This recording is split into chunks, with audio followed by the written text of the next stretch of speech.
Guys আজকে আমাদের ঘরে কারেন্ট নেই, তাই আমরা প্ল্যান করে দিদাদের ঘরে চলে যাচ্ছি।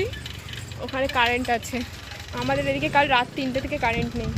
এই গরমে যে কী হচ্ছে। তো আমি একটুখানি চালিয়েছি, তারপর বোন চালাচ্ছে, আবার আমি একটু চালাবো, আবার বোন চালাবে। কী যে কষ্ট হচ্ছে। সকালবেলা কম্পিউটার ক্লাসে গেছিলাম, ওখানে তো এসি ছিল, খুব ঠান্ডা লাগছিল, বেশ ভালো লাগছিল, শান্তি। এখানে কারেন্ট নেই, এই গরমকালেই কারেন্ট যায়, শীতকালেও তো যেতে পারে। দাঁড়া দাঁড়া, ব্লগটা শেষ হয়ে যায়। তাই সকালবেলা তো আমি স্নান টান করে কম্পিউটার ক্লাসে গেছি।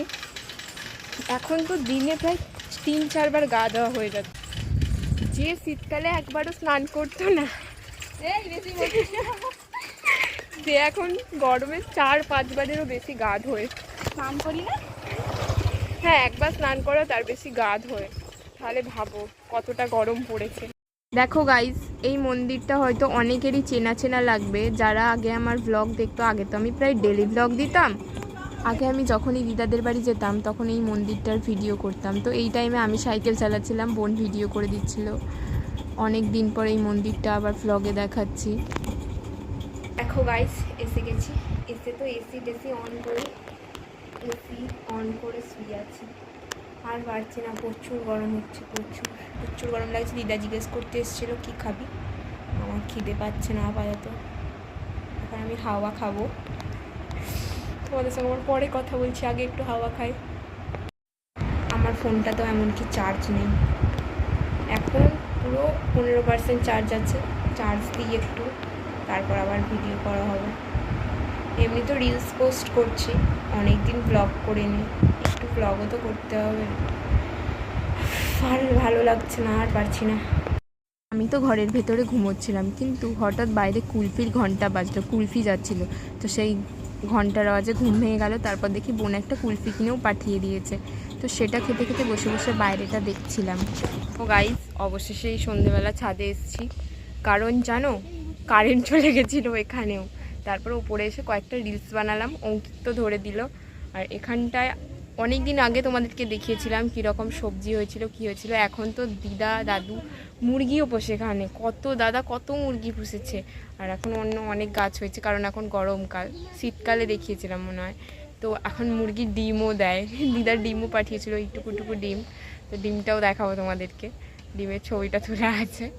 তো দেখো, তোমাদেরকে ছাদটা ঘুরিয়ে দেখাই। দেখো, এখানে বোন আর অঙ্কিত বসে বসে ফ্রি ফায়ার খেলছে। অঙ্কিত দেখছে, অঙ্কিত এতক্ষণ আমার ভিডিও ধরে দিচ্ছিল। আর এখানে দেখো কত সুন্দর খোপ করে মুরগি রাখা হয়েছে। এই যে পুরো এখানটা পুরো সোজা একদম হল, লম্বা মুরগিদের হল করা আছে।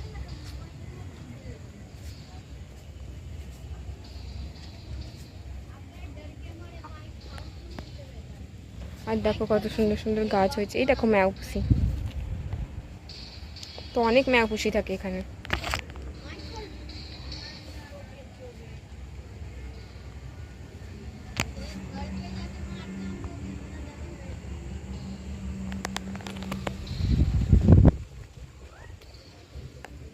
এই দেখো ছোট্টি বেগুন, তো এখানে অনেকগুলি বেগুন হয়েছে।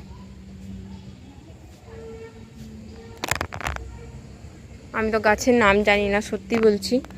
শুধু একটা গাছের নাম আমি বলতে পারবো, জবা, কারণ দেখো জবা ফুল ফুটেছে। আর এখানে কত গাছ হয়েছে জানি না, কি গাছ জানি না, গাছ হয়েছে জানি, কি গাছ জানি না।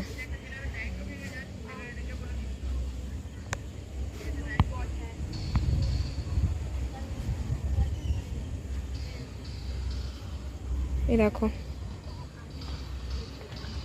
চলো ওই দিকটা দেখাই।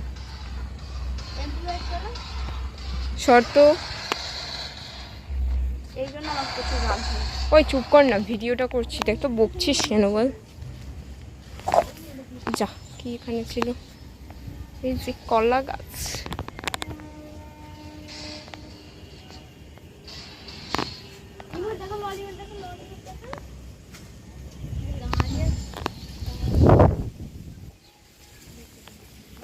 বলতে গাইস, নিচে পাখা আর এসির হাওয়ার থেকে এই প্রকৃতির হাওয়া, গাছের হাওয়া, আর এখানে ছাদে গাছগুলো আছে, তো হাওয়া দিচ্ছে, হাওয়াটা লাগছে খুব সুন্দর লাগছে, সত্যি বলছি।